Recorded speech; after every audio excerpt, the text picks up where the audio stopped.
Saudações a todas e a todos. Estamos meditando o Evangelho de São Lucas.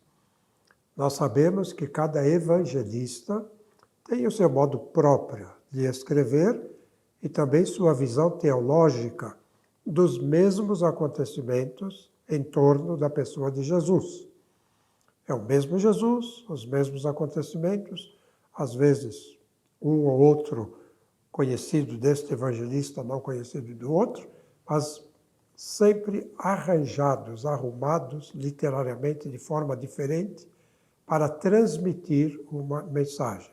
Mateus, por exemplo, tem 5 sermões e 5 outros momentos de atividade de Jesus.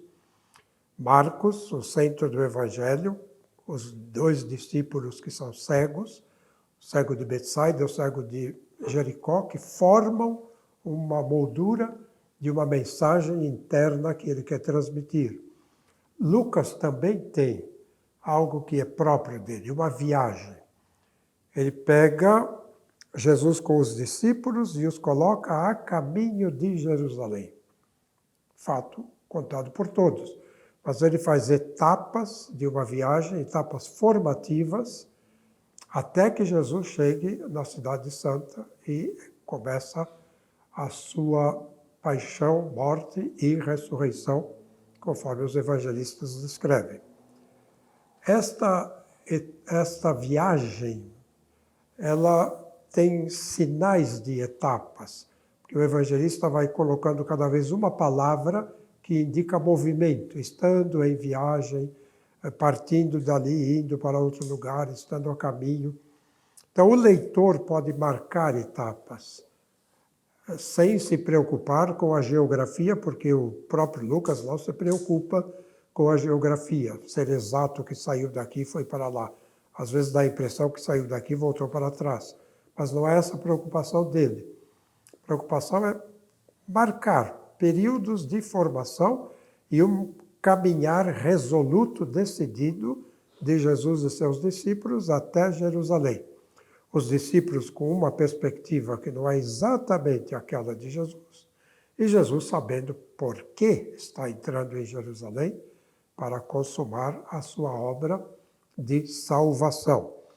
Isto em Lucas se encontra no capítulo 9, versículo 51, até o capítulo 19, versículo 28.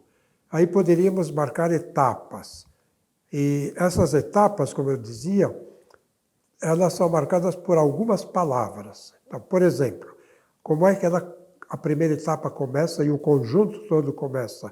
No versículo 51 do capítulo 9, está escrito que quando se completaram os dias de sua assunção, ele tomou resolutamente o caminho de Jerusalém.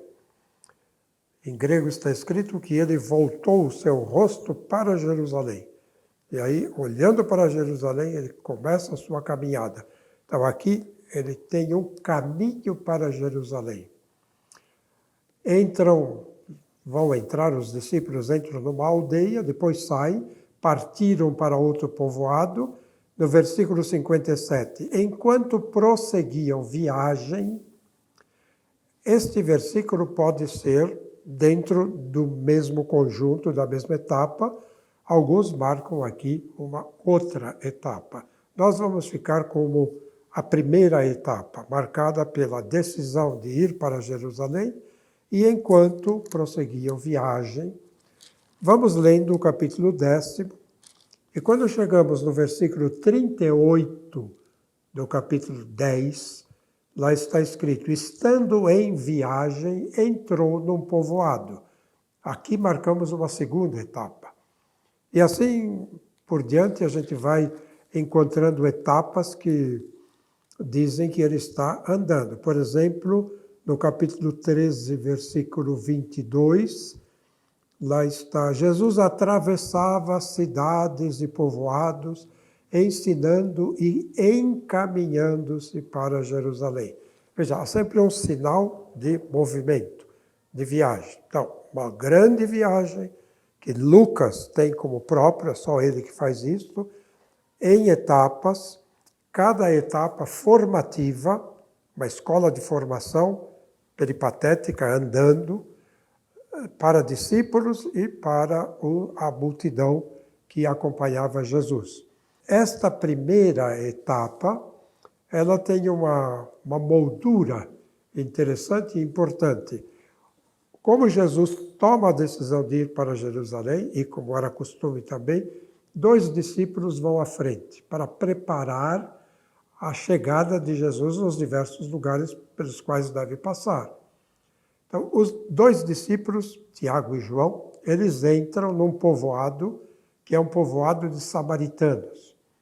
E os samaritanos se recusam a receber Jesus, porque sabiam que Jesus ia para Jerusalém.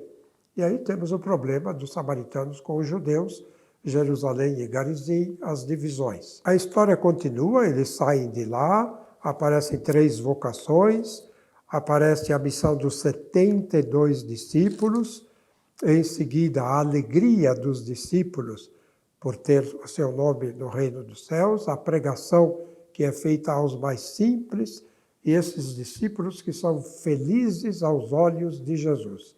Então, os discípulos estão bem centrados nessa primeira etapa, e depois alguém chega e pergunta a Jesus o que fazer para ir para o céu, o mestre da lei. E a resposta de Jesus, a parábola do bom samaritano. Então, a história, a viagem, a primeira etapa, começa numa aldeia de samaritanos que não aceitam Jesus, a aldeia toda que não aceita, e, no fim, a parábola do bom samaritano. Samaritanos no começo, samaritanos no fim da primeira etapa.